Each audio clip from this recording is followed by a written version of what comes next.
Labis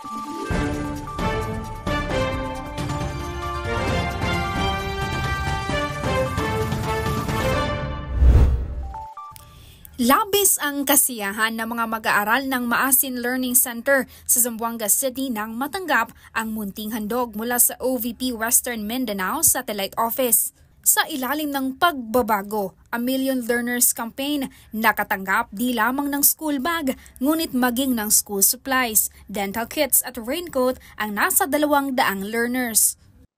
Base sa datos, nasa 16,269 mula sa target nilang 18,180 pagbabago bags ang naipamahagi ng OVP Western Mindanao.